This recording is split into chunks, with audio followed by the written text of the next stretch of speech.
Hola amigos, welcome back to 90 Days of Spanish. This is day 10.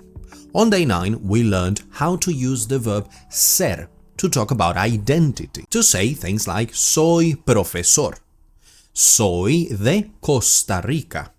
But what about when you want to say things like I'm tired, I'm hungry, I'm happy?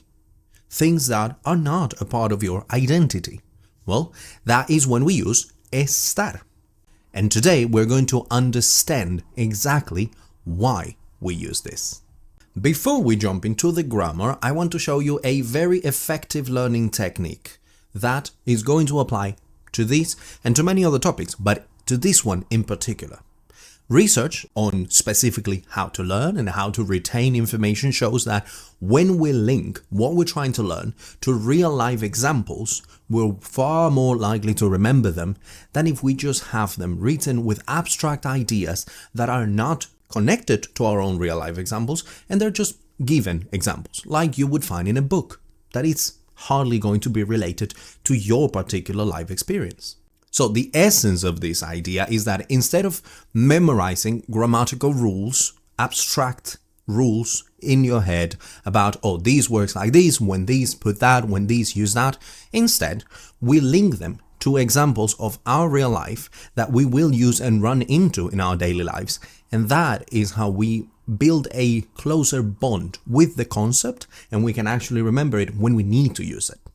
So as I said, today's goal is to learn how to use estar, which is the other verb to be of Spanish, in real-life situations, real-life scenarios that you will use, that you will need, so it's easier to recall when you need it.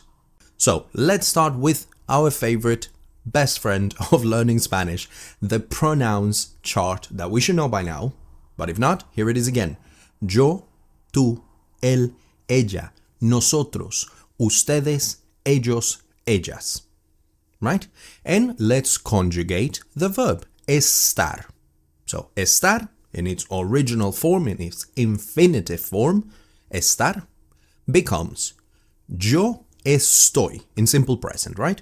Yo estoy, tú estás, él está, ella está, nosotros estamos, ustedes están, ellos están, ellas están. So, once again, it's irregular, right? It changes quite a lot from its original form, estar, into its different conjugations. There is quite a big change. So, it's irregular, but remember, the point of this video is not about, oh, we need to memorize all of the differences. No, that's not it. Yes, of course, you need to know them, but it's far more important that we remember alongside what it is that you need to conjugate it as, what the change needs to be. It's far more important that you understand why, and in context with real-life examples, how to use it. Let's dive into that. Use case number 1. Talking about feelings. Talking about how you feel, how you are. For example, estoy cansado. Estoy cansado. I'm tired. And remember, very important note here. Cansado. Adjectives in Spanish have gender, and they need to match. They don't have gender by themselves. They need to match the gender of the person that is saying it. So I say estoy cansado because I identify as male. Estoy cansada is what someone who identifies as a woman should say. Estoy cansado, estoy cansada, right? And if you identify as gender neutral, then you change the ending for an E. That's how we're doing it nowadays in Spanish. Okay, so that's important, that's relevant for when you want to say it, right? Other examples. Estoy feliz. Estoy feliz. This one doesn't need to change because it ends in a Z, not an O or an A. So estoy feliz for feminine or masculine, it doesn't matter. Estoy feliz, I am happy. Estoy nervioso. Estoy nervioso, I'm nervous. So these are all describing how we feel, right? These are all states that we find ourselves in. What you can do here is ask yourself, why? Why are we using estar? Because these are susceptible to change. You can be tired right now, estoy cansado, but you have a rest, you take a nap, you feel better, you feel different, right? It changed. That's why, because this is a state, it's a feeling, it's how you feel in the moment. That's what matters. And the specific examples used that I'm recommending is when you take notes on your notebook right now as you're watching this video, don't just write my examples, write how you feel right now. Write real examples of what using this would be like if you wanted to use it for real in this very moment. That's what's going to help you remember later on, because you're using your own experience, not just random phrases that I'm giving you. That's much better, okay? Also, quick note, if you're enjoying this way of learning Spanish, this way in which I teach, which is all about understanding the use of the language, understanding the logic behind it, the use case scenarios, real life examples, not just memorizing lists of words, memorizing grammatical rules or random phrases that you don't really know how to attach to actual situations you will need.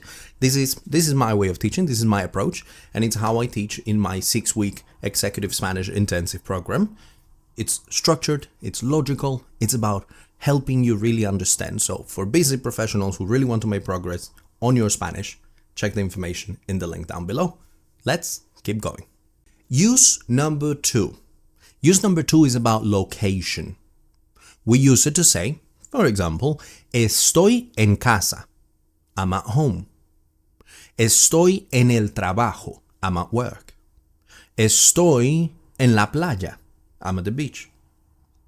Why? Remember, ask ourselves, why? Because it's something that can change. Your location can change. You're at work at the moment. When you're done with work, you're going to move. You're at home when you say estoy en casa, but you might go out. You go out later, you go shopping, you go to work. It is changing. So that's why location, we use ESTAR. So let's draw a quick comparison.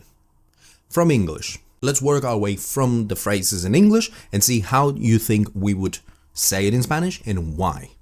First one, I am a carpenter. I am a carpenter. Verb to be, right?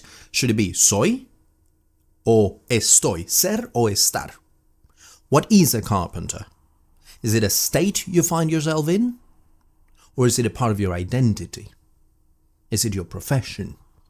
Is it something long-term? The answer should be ser.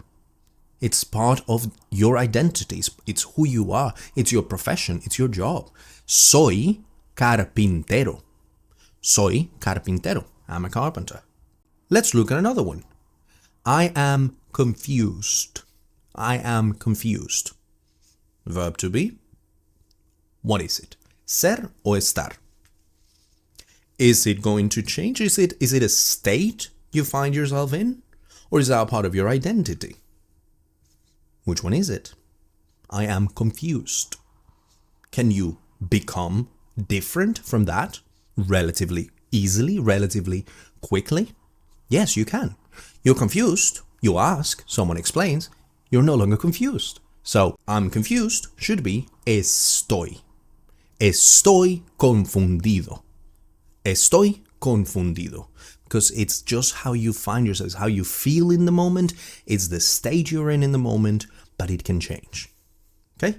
So that's the logic. We really want to become very familiar and very comfortable with analyzing and being able to answer the question, why? Why are you using ser? Why are you using estar? Don't just use it. When you practice, when you write sentences, don't just use it. Question yourself. Why? If you can't answer it, then leave a comment and I'll help you with it. Alright, now let's build some real sentences that we will use, because so far we're just making very short phrases in order to understand the logic, but let's build some real sentences that we actually can use with estar. Let's say, estoy cansado. I'm tired. And we go back to the lesson on connectors. Estoy cansado porque trabajo mucho. Estoy cansado. I'm tired. Porque, because, trabajo mucho. I work a lot. Estoy cansado porque trabajo mucho. Right? And We can answer, we understand, we know why. We know why we're using estoy in this one, right? Next example. Estoy en casa. Estoy en casa. Y, the connector, and, y estoy estudiando español. So we're now building a full phrase with two sentences, and both of them are using the verb to be. They're both using estar. Estoy en casa. I'm at home. Why estar? Because I could move. I could be at the library. I could be at school. I could be at work. But right now, I'm at home. It's a state. It's a location. Estoy en casa. Y, and, estoy estudiando español. I'm studying Spanish. Why estar? Because in this moment that you're talking, what you find yourself doing is studying Spanish. But that is just the state you're in at that very moment, right? It's not a part of your identity that you are studying Spanish at that moment when you're at home, is it? It's not. It's just what you are doing in that particular time. So, estoy en casa y estoy estudiando español. There we have it. Two very good, very well structured, and more importantly, understanding why we're using each grammatical point for each one of them, understanding how and why we built these sentences. We have now two very good examples of that to remember. Try, and like I said, write down your notes, and don't just write down what I'm telling you, don't just write down the examples I'm giving you, write some of your own as well. Test how much you're understanding what we're saying by being able to replicate and write your own sentences, and also by being able to link them to real examples of what your real life experience is in this very moment, which is what's going to help you remember, recall. So in today's video, we've essentially learned how to use estar. We've learned why we use estar. We've learned examples, use case scenarios, real examples and phrases that you can go ahead and use in your own life, in your own daily routines, right?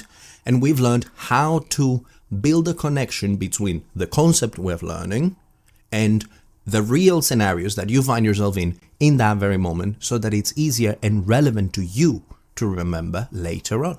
If you're liking this series, please give a like to the video, subscribe to the channel so you don't miss all of the upcoming videos. If this is your first video, go back and watch day 1, day 2, day 3, so on and so forth. And of course, if you are a professional wanting to learn Spanish, say you've learned a little bit before, you find yourself a little bit stuck, or you simply don't have the time and you want to learn in this way, how I teach, structured, logically, with use case scenarios, with real examples, when without memorization, but rather genuinely, logically understanding how it works. This is how I do it. This is how I work. My 6-week intensive program is opened. The next cohort is open for 5 students only. So go ahead and find information in the link below. Just apply there. You'll get in touch with me and we can have a trial lesson and see if it's something that would work for you. That's it for today. Nos vemos en el día 11.